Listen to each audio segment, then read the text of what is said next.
सिमर की सास की सारी जिंदगी किराए के मकान में ही बीती, लेकिन जब बेटा कमाने लायक हुआ तो उसने अपना बड़ा मकान बनाया।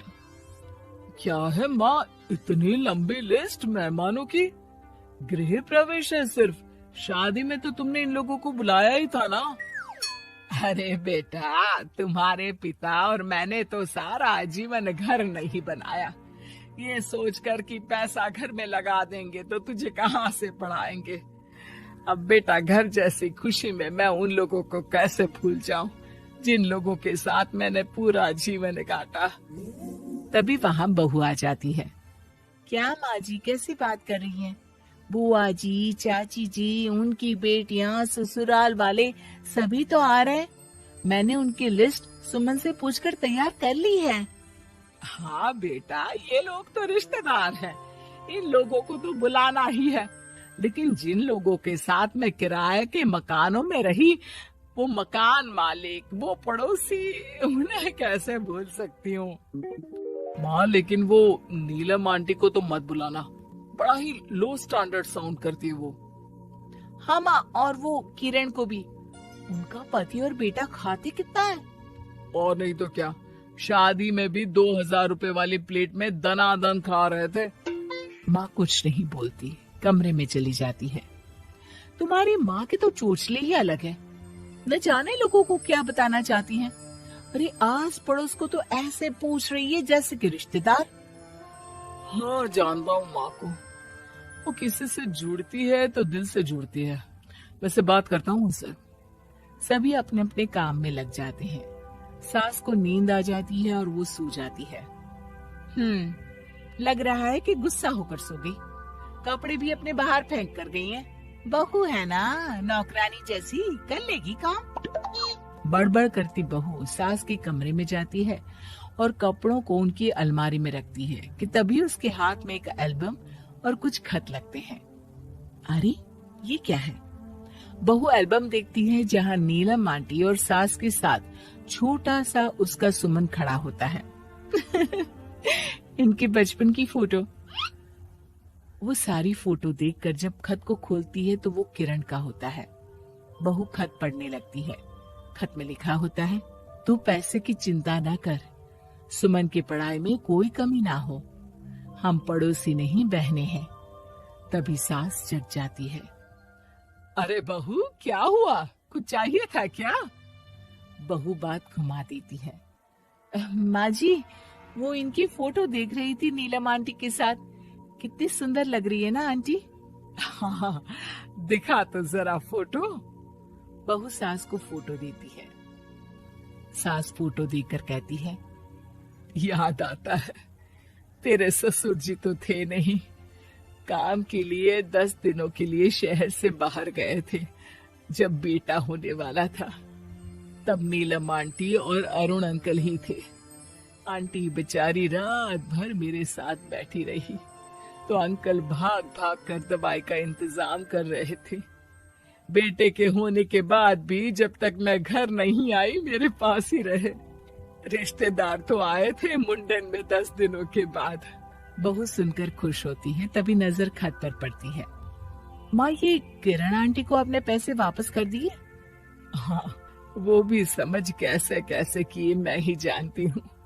सुमन की पढ़ाई के लिए पैसों की जरूरत थी। रिश्तेदारों ने तो साफ बोल दिया था कि किसी होटल में काम पर लगा दो। कई लोग बर्तन धोने के साथ पढ़ाई करते हैं, लेकिन किरण आंटी, उन्होंने अपने बुढ़ापे के लिए बचाए हुए पैसों को सुमन की पढ़ाई के लिए दे दिए। यानी कि आज ये जो कुछ भी है वो किरण आंटी के कारण ही ना? हाँ बहू, ऐसे ऐसे पड़ोसी हुआ करते थे जो किसी रिश्ते के नाम से नहीं बल्कि अपनेपन से भरे थे। फिर सास का बोलने का रुख तीखा हो जाता है। और फिर भी देख, सुमन इन लोगों को भी नहीं बुलाने दे रहा है। माँ, मैं बात करती हूँ, ये लोग सिर्फ आएंगे ही नहीं, हम लोगों के साथ रुकेंगे भी घर में, रिश्तेदारों की तरह। सास बहू बेटे से पूछकर एक एक घर जाकर पड़ोसियों को एक दिन रहने का न्योता दिलाते हैं। और फिर वो दिन भी आ जाता है जब घर में गृह प्रवेश होता है। अरे हम लोगों का कमरा कहाँ है? बड़ा कमरा देना हम लोगों को, खुला खुला।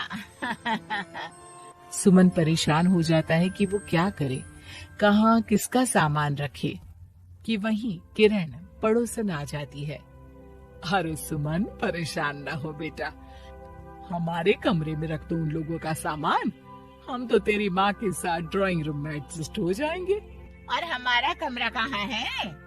सुमन, जरा सामान कमरे में तो रखवा दो। अरे ये क्या, मेरे कमरे में तो सफाई ही नहीं है। अरे बता देती सुमन, हम कहीं और रह लेते। तभी वहाँ नीलम झाड़ू लेकर आ जाती है। अरे बबली दीदी, कैसी बात कर रही है? चलिए मैं साफ किए देती हूँ कमरा। वहीं मामी जी भी आ जाती हैं। अरे सुमन दीदी, सबसे छोटा कमरा हम लोगों को ही देना था क्या? मायके की कोई परवाह नहीं है। वो मामी जी, किरण आंटी और नीलम आंटी की फैमिली एक ही कमरे में है ना, तो इसलिए आप और मामा दो ही तो लोग हैं। तो मामी तो बहू के मुंह से ये बात सुनकर गुस्से से लाल पीली हो जाती है। अरे वाह जी वाह, बहू की जुबान तो देखो, कितना बोल रही है। इतना बोलने वाली बहुएं भी होती है क्या? अरे रहने दो, जब मेरी बहन ने ही मेरे बारे में नहीं सोचा तो किसी और से क्या उम्मीद करें। दोनों सामान पैक करके घर से निकल ही रहे होते हैं कि नीलम आ जाती है। अरे राकेश भैया, मैं भी सुमन की तरह ही तो हूँ, आप तो हम लोगों को इतने साल से जानते हैं। ओ हाँ, तुम लोग तो मेरी बहन से चिपकी ही रही, गोंद की तरह। खैर कोई बात नहीं, रहो बड़े कमरे में। तभी अरुण वहाँ आ जाता है, जो नीलम का पति है।